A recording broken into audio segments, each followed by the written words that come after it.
An American novelist that goes by the name Frances Mayes describes the beauty of Italy when she states, "Venice, the most touristy place in the world, is still just completely magic to me." So what better way to explore the magic than by exploring the incredible events hosted in Venice, Italy? Hello, I'm Dakota, and based on my research, Venice is known to have one of the most amazing carnivals in the world. Today, I'd like to discuss a major event held in Venice, Italy, which is called the Venice Carnival. To be more specific, I'd like to go into some background information regarding the history of the carnival, as well as some characteristics and details of the carnival in today's times. And lastly, the message behind the Venetian masks that are worn throughout the carnival and why they're so important. I want to start off with some background information about the carnival. This carnival takes place every year, and it has since 1162. It was inspired by two religious festivals who were also known for using masks as symbolic expressions. These two festivals were named Latin Saturnalia and Greek Dionysian. The first celebration began as a parade for victory over the Patriarch Ulrich II. After his rule was ceased by Venice, the patriarchs were then due to pay their respects to Venice by sacrificing 12 pigs and 1 bull. This was sort of a remembrance for the victory that Venice had. After the sacrifice happened, the celebration lasted weeks, and there were parties and victorious games and happy chants going all around. This celebration became more powerful and longer year after year. Jugglers, dancers, acrobats, and magicians were the main attractions during this celebration period.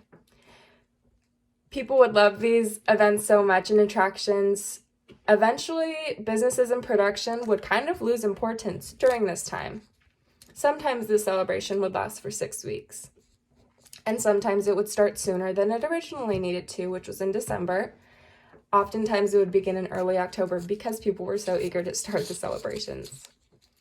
Masks were worn by many people during these carnivals, and they were seen as a positive thing until at one point it sort of turned into a negative.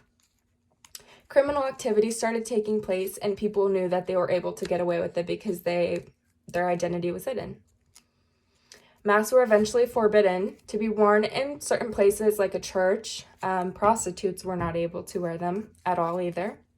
And if you did have them on during the carnival celebration, the time you were able to wear it was limited. Eventually, years later, masks were permitted again, and you were able to wear them.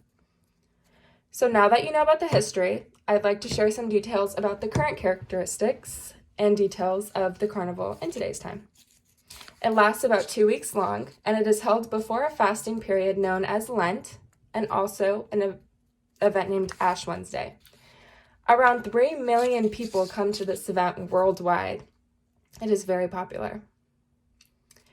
Performances, incredible performances, may I add, and exhibitions fill the streets, and people also dress the parts in amazing costumes and masks. Masquerade balls, theater performances, opera shows, and historical reenactments fill the streets, and these are only a few of the various attractions of the event. Amazing dining options are also available that tourists can't seem to get over, according to carnivalland.com.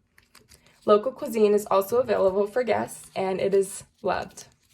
Beautiful costumes resemble Venice lords and ladies of the 18th century. Other events take place outside of the carnival, such as free shows and entertainment, in case the carnival is too expensive, which I'm sure it is for many. These celebrations and events that take place outside of the carnival really are celebrating the carnival as well.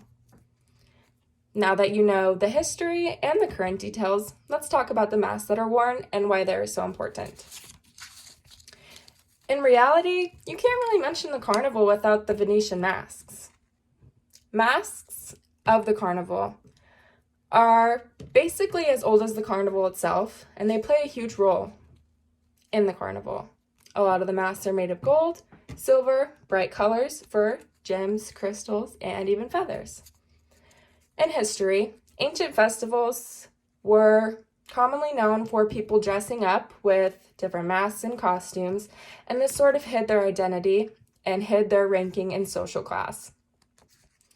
With these costumes, it helped them live different lives for at least a short amount of time and kind of disguise themselves, and nobody really knew who you were, so you could really do whatever you wanted. To wrap things up, Venice has an incredible carnival tourists and citizens love to partake in. Today, I talked about the history of the carnival, the characteristics of today's time regarding the carnival, and the symbolism of the mask. I hope the next time you can visit another country, you're able to stop by Venice and see what this carnival has to offer.